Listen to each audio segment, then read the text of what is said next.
औज़ु बिल्लाहि मिनश शैतानिर रजीम, बिस्मिल्लाहिर रहमानिर रहीम।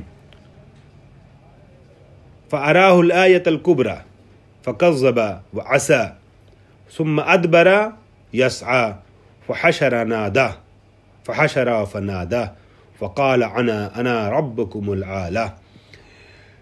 मेरे मोहतरम मुखातबीन, तुल्लाब व तालिबात और सामईन ज़वील एहतराम, बिलखुसूस क़ाहिरान जामिअतुल फ़ातिमा दिल्ली, तफ़सीर चल रही है, तफ़सीर सूरह नाज़ियात। इस सिलसिले में मैं यहाँ तक पहुँचा था आपको लेकर के कि जनाब मूसा अलैहिस्सलातु वस्सलाम को खालिक़ कायनात ने फ़िरौन तक कैसे भेजा है और क्या पैगाम दे के भेजा है, उसको ज़िक्र किया जाए, उसे बयान किया जाए। लेकिन जो अल्फ़ाज़ इस्तेमाल हुए हैं, मैं कोशिश करता हूँ जो सख्त अल्फ़ाज़ हैं उनका ज़रा सा तर्जुमा, ज़रा सी वज़ाहत जल्दी कर दूँ। मैं पिछले दर्स में नहीं कर सका था, लिहाजा गुज़िश्ता दर्स में जो 5-7 आयतें पेश की और आज की 5-7 आयतें, इसमें इस्तेमाल होने वाले सख्त लफ्ज़ों का मैं तर्जुमा आपको लिखवा देता हूँ। तुवा के माने मैंने बताया, शाम में वादी मुक़द्दस का नाम है, और आयत कुबरा से 2 एहतमाल दिया जा सकता है। आयत कुबरा से मुराद 2 आयतें, 2 निशानियाँ हो सकती हैं। एक जनाबे मूसा का आसा कि जो अजदहा बन गया था और रस्सियों को निकल गया था, ये मोजज़ा है, आयत है, निशानी है। और एक जनाबे मूसा का हाथ, यद बैज़ा। हश्र के माने होते हैं इकट्ठा करना, जमा करना। कुरान मजीद में लफ्ज़ और भी जगहों पे इस्तेमाल किया गया है, ख़ुद फ़िरौन के सिलसिले से भी। जनाब मूसा और जनाब मूसा की, जनाब हारून की जो बातें हैं फ़िरौन से, उसको बयान करते हुए हश्र का लफ्ज़ इस्तेमाल किया गया। तो हश्र यानी जमा करना मुराद है यहाँ। नकाल कहते हैं वो सज़ा और वो अज़ाब या जज़ा कि जो देखने वालों के लिए इबरत बने, ठीक है, और जुर्म से रोक सके। और नकाल के माना जंजीर के भी हैं, पाँव में जंजीर डाल देना, ठीक है। इसको मैं आगे अर्ज़ करता हूँ। सम्क जो है वो बुलंद किसी शय के लिए कहते हैं जो ज़ीनत से भरपूर हो। सम्क किसी शय को फ़ज़ा में बुलंद कर देना होता है। अलबत्ता यहाँ ज़ीनत का मफ़हूम भी उसके अंदर छुपा हुआ है, यानी खूबसूरती से। गत्श के माने तारीक होना, ठीक है। और ज़ुहा शुआए आफ्ताब का फैल जाना। मरआ यानी इंसान और जानवरों की ग़िज़ा और चरागाह। ताम्मा जो है क़यामत के लिए इस्तेमाल किया गया है। ताम्मा तमाम मसाइब से बड़ी मुसीबत, ठीक है। और मावा यानी मरजा व मकाम, और मकाम रब से मुराद जलाल किब्रियाई है और उसके सामने हाज़री है। और इसी तरीके से ये जो आया है लफ्ज़ वल जबाल अरसाहा, इसका मतलब होता है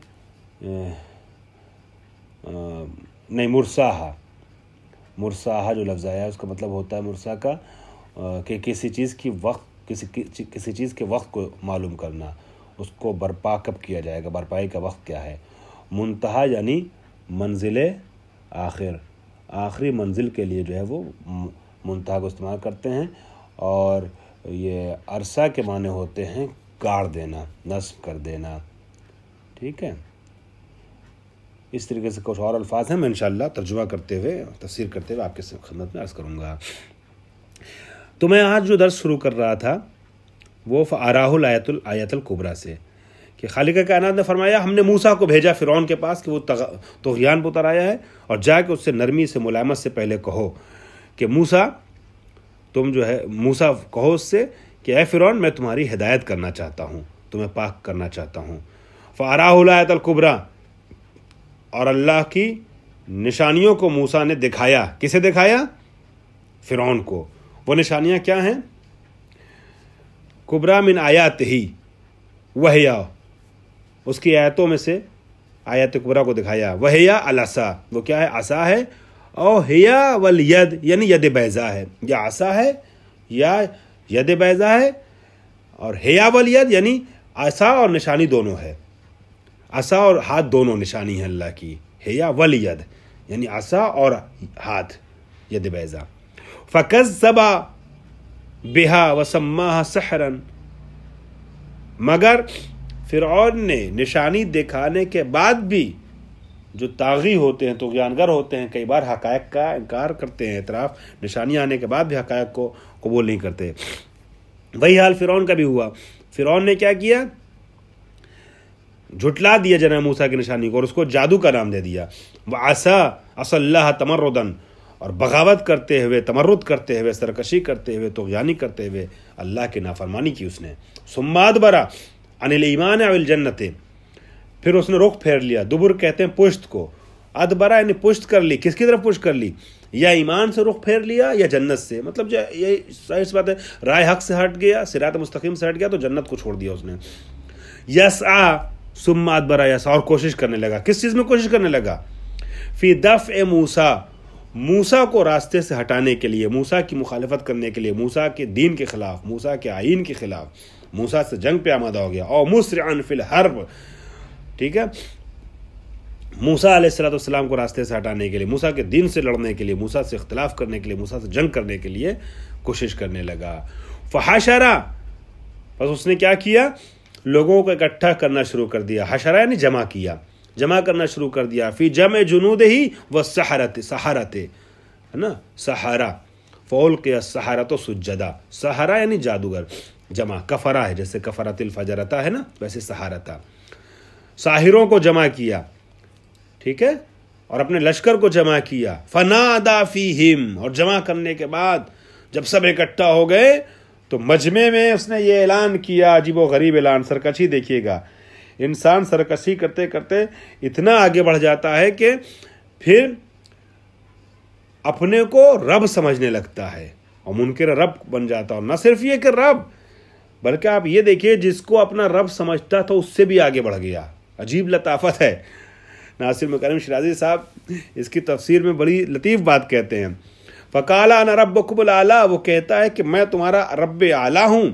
ला रब्ब फ़ौकी, रब आला हूँ मतलब क्या, ला रब्ब फ़ौकी यानी मेरे ऊपर फिर कोई रब नहीं है, मुझसे बड़ा कोई रब नहीं है, मैं सबसे बड़ा रब हूँ। आप महसूस कीजिएगा, रब्बकुमुल आला कह रहा है। और दूसरी जगह पर कुरान मजीद में यह आया है कि ये अपनी कौम वालों से कहता था कि देखो ये जो है ना मूसा, ये जिन खुदाओं को तुम मानते हो उन खुदाओं का इनकार कर रहे हैं। और चुनांचे हम देखते हैं कि सूरह आराफ की आयत नंबर 127 में आया है, अतज़रो मूसा व कौमहू लियुफ़सिदू फिल अर्ज़े व यज़रका व आलिहतका।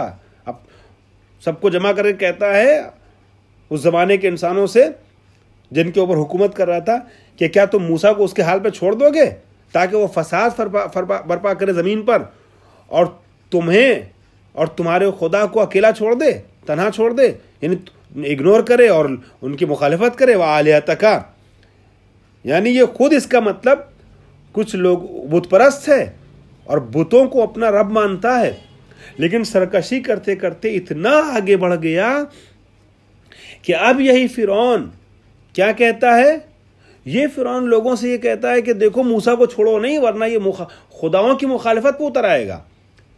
तो गोया बुत परस्त है, बुत को मानता है, और अब इतनी सरकशी आगे बढ़ गई कि अल्लाह को तो नहीं मानता, मगर जिनको अपना रब मानता था, माबूद या खुदा मानता था बुतों को, उनसे भी बड़ा अपने को कहते हुए कहता है कि अना रब्बकुमुल आला, मैं रबों में, खुदाओं में सबसे बड़ा हूं। यह है मज़हक़ खेज़ बात। और ऐसे लोगों के सामने जो तुग़यानी करते रहते हैं और हद से ज़्यादा बढ़ते रहते हैं, किसी में बोलने की ज़रूरत नहीं होती। लोग दबे रहते हैं, कुचले रहते हैं, हिम्मत नहीं है कि समझाएं कि भाई तुम अपने खुदा से अपने को बढ़ा रहे हो, जिसको खुदा कह रहे हो, तुम कह चुके हो कि ये हमारे इलाह हैं, हमारे माबूद हैं, उनसे भी अपने को आला कह रहे हो। फ़अख़ज़ल्लाहु नकाल आखिरत वलूला, नकाल यानी जलाल की तरीके से है, नकाल आखिरत वलूला, बस परवरदिगार ने उसको दुनिया और आखिरत के अज़ाब में मुब्तला कर दिया। ठीक है, नकाल क्या कहते हैं, नकाल किस चीज़ के लिए कहते हैं, निकल जंजीर को कहते हैं, जंजीर में जकड़ देना। इस तरीके जंजीर में जकड़ देना खुदा की तरफ से कि गोया उसके तुग़यानियों को बंद कर देना, अज़ाब मुब्तला करके। यह है नकाल। फ़अख़ज़हुल्लाहु नकाला, ये अल्लाह ने उसके लिए लिया नकाल को। मतलब क्या हुआ? मस्दरुन मुअक्किदुन, ये नकाल जो है ये मस्दर मुअक्कद है, यानी बताना चाह रहे हैं, आप तालिब इल्म हैं, आप लोग, आपको इल्म है मफ़ूल मुतलक़ ताकीदी। मफ़ूल मुतलक़ ताकीदी में कई बार ऐसा होता है कि मफ़ूल मुतलक़ के लिए मस्दर इस्तेमाल करते हैं, चाहे उसी लफ्ज़ से आए, लफ्ज़ की सिफत ले आएँ, ठीक है, लफ्ज़ से मुशाबे कोई लफ्ज़ लाएँ। तो यहाँ मफ़ूल मुतलक़ है, फ़अख़ज़ल्लाहु नकालल आखिरते, और कह रहे हैं ए नकला बही तनकीलन, कि परवरदिगार ने उसकी नकेल कस दी, हम उर्दू में कहें अगर अपने लफ्ज़ों में तो ऐसे कहेंगे। किस तरीके से उसको अज़ाब मुब्तला कर दिया? नकाल से मुराद यहाँ लफ्ज़ी तर्जुमा कस देना, जंजीर लगा देना वगैरह का बनेगा, लेकिन मुराद यहाँ अज़ाब है। तो अज़ाब में कैसे मुब्तला करके उसकी सरकशी के ऊपर कंट्रोल किया अल्लाह ने? कौन से अज़ाब में मुब्तला किया? वो अज़ाब के जो अज़ाब आखिरत भी है और अज़ाब उला यानी अज़ाब दुनिया भी है। कैसे? ए फ़ीहा बिल इहराक़, अज़ाब आखिरत में उसको मुब्तला परवरदिगार आलम ने इहराक़ के ज़रिए किया। इहराक़ यानी जला देना, जहन्नम में डाल देना, जहन्नम की आग में जलेगा वो। और दुनिया में जो अज़ाब हुआ वो तो लोगों ने देख लिया। ये परवरदिगार आलम जो है मुस्तक़बिल की ख़बरों के लिए माजी का लफ्ज़ इसलिए इस्तेमाल करता है कि अरबी का कायदा ये है कि जो ख़बर जो ख़बर जो है वो हतमी होती है, यकीनुल वक़ू होती है, उसके लिए अगरचे मुस्तक़बिल की ख़बर है लेकिन माजी का लफ्ज़ इस्तेमाल करते हैं। दुआ वगैरह में भी ऐसा होता है, रहमकल्ला, है ना, रहमकल्ला, तुम पर रहम नाजिल करे अल्लाह, रहमत करे, लेकिन कहते हैं रहमकल्ला ने तुम्हारे पर अल्लाह ने रहमत नाजिल की। तो कुछ जगह ऐसी होती हैं जहाँ मुस्तक़बिल के लिए कहना होता है और माजी का सिगा इस्तेमाल करते हैं, ठीक है। जैसे मिसाल के तौर पे मामलात में बेतो व इश्तरैतो हम कहते हैं, मैंने बेच दिया, मैंने ख़रीद दिया, जबकि हम अभी बेच रहे हैं, अभी ख़रीद रहे हैं और हम कहते हैं मैंने बेचा, मैंने ख़रीदा। अरबी का तरीका ये है, कुछ कई जगह ऐसी हैं। उसी तरीके से जहाँ ख़बर यकीनुल वक़ू होती है वहाँ माजी का सिगा इस्तेमाल करते हैं, हालांकि मुराद मुस्तक़बिल है। जैसे कुरान में आया क़यामत के लिए इक़्तरबत अस्सा, क़यामत करीब आ गई। आ गई कहाँ, आएगी ना, लेकिन आ गई। इस तरीके से बहुत से कलिमात हैं। तो यहाँ पे भी खालिक़ कायनात ने फ़अख़ज़ल्लाहु नकाल, देखिए माजी की खबर तो है गर्क हो जाना, लेकिन अल्लाह ने सिर्फ नकालल उला नहीं कहा दुनिया में गर्क होना, बल्कि आखिरत को भी अख़ज़ा के माना, अख़ज़ा के साथ इस्तेमाल किया है। यानी अल्लाह ने उसको दुनिया और आखिरत का अज़ाब मुब्तला कर दिया। दुनिया उला यानी दुनिया, वल उला बिल इग़राक़, दुनिया में कैसे अज़ाब मुब्तला किया? गर्क कर दिया दरिया नील में, ठीक है। तो जो हो चुका उसको भी अल्लाह ने माजी के साथ इस्तेमाल किया, जो होगा उसको भी। क्यों? इसलिए जो होगा वो भी यकीनुल वक़ू है, कि वाक़ होना उसका यकीनी है, लिहाजा अल्लाह ने इस लफ्ज़ का इस्तेमाल किया है माजी का सेगा। इन्ना फ़ी ज़ालिका, अब जो ये अज़ाब मुब्तला किया है फ़िरौन को, ये क्या है? ज़ालिकल मज़कूर, ये अज़ाब लइब्रतन लिमन यख़शा, ये इबरत है उस इंसान के लिए कि जो अल्लाह से डरे, ठीक है। इबरत है, लोगों को सबक लेने की ज़रूरत है, खौफ खुदा अख्तियार करने की ज़रूरत है। अंतुम ए मुनकरुल बास अशद्दो, अब यहाँ पर जब ये बात कह चुका परवरदिगार आलम तो एक एहसास दिलाना चाह रहा है कि क्या तुम समझते हो कि परवरदिगार आलम का कंट्रोल तुम्हारे ऊपर कमज़ोर है? अरे इतना बड़ा आसमान देखो, इतनी मजबूतों क़ुव्वतों वाला, पहाड़ देखो, दुनिया देखो, सूरज देखो, सब पे मेरा कंट्रोल है, तो तुम्हारी क्या ऐसे? तुम तो बहुत नाजुक से बशर हो। ए क़यामत का इनकार करने वालों, अंतुम ए मुनकरुल बास, बास का क़यामत का इनकार हो, अशद्दो, तुम ज़्यादा असअब यानी सख्त हो, शदीद हो खल्कन, खिलकत के लिहाज से, अमिस समा, या आसमान। जब ये कह चुका तो सुम्मा बय्यना कैफ़ा खलक़हा, फिर बयान किया कि आसमान को अल्लाह ने कैसे बनाया है, और फरमाया बनाहा, उसको हमने बनाया, रफ़अ समकहा जम्मला मिक़दार उलूविहा। इसको इंशाअल्लाह मैं अगले दर्स में बयान करूँगा कि परवरदिगार ने किस तरीके से आसमान की खिलकत का तज़किरा किया है और ख़ूबसूरती को बयान किया है। व आख़िर दवाना अल्हम्दुलिल्लाहि रब्बिल आलमीन।